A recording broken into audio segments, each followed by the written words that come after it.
Bom dia, Fundação Casa, bom dia, sétimo ano. A nossa aula hoje é de História. Habilidade da BNCC e do Currículo Paulista. É revisão. O tema, História, América, sua cultura e economia. Habilidade, comparar. Objeto do conhecimento, comparar a dinâmica econômica nas colônias portuguesa e espanhola na América. O que fazer? Faça uma primeira leitura do texto que está ali embaixo. Leia o mesmo texto novamente, agora grife as palavras que você não conhece. Procure no dicionário e anote o significado mais adequado das palavras que grifou.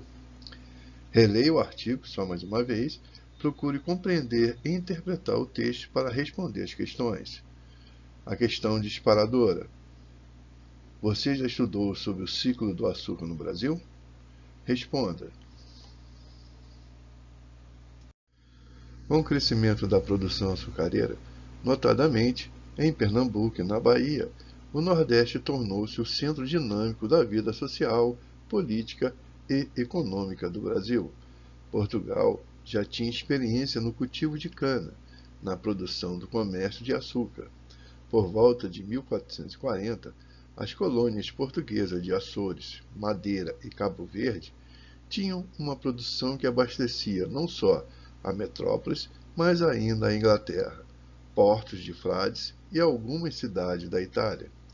Em 1530, as primeiras mudas de cana-de-açúcar foram trazidas da Ilha da Madeira, na expedição colonizadora de Martim Afonso de Souza. Em 1532, Martim Afonso fundou o primeiro núcleo de povoamento do Brasil, a vila de São Vicente, onde instalou o primeiro engenho a que deu o nome de Engenho do Governador. O engenho, a unidade de produção de açúcar, o engenho açucareiro era o local onde se fabricava o açúcar, ou seja, o local onde estava a moenda, a fornalha e a casa de purgar o açúcar.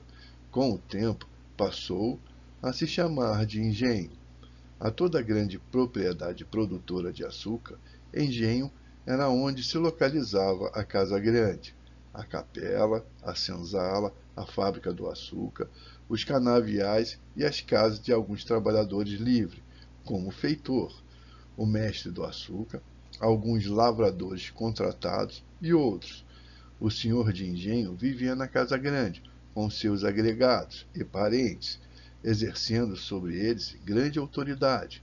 Os negros explorados, como mão de obra escrava, habitavam as senzalas.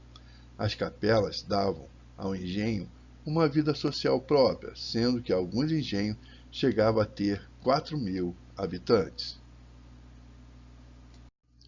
O engenho, a grande propriedade produtora de açúcar, era constituído basicamente por dois grandes setores: o setor agrícola, formado pelos canaviais, e o de beneficiamento, a casa do engenho, onde a cana-de-açúcar era transformada em açúcar e aguardente. No engenho havia várias construções: a casa grande, moradia do senhor e de sua família; a senzala, habitação dos escravos; a capela e a casa do engenho. Esta abrigava todas as instalações destinadas ao preparo do açúcar. Estou enviando também para vocês duas perguntas. A primeira, com o crescimento da população açucareira, e a segunda, o engenho açucareiro era o local onde? Então, essas perguntas estão no texto e a frase seguinte é a sua resposta. Fique com Deus. Qualquer dúvida, passe para a dona Alessandra que ela entregará para mim e na próxima aula devolverei a resposta. Até a próxima, se Deus quiser.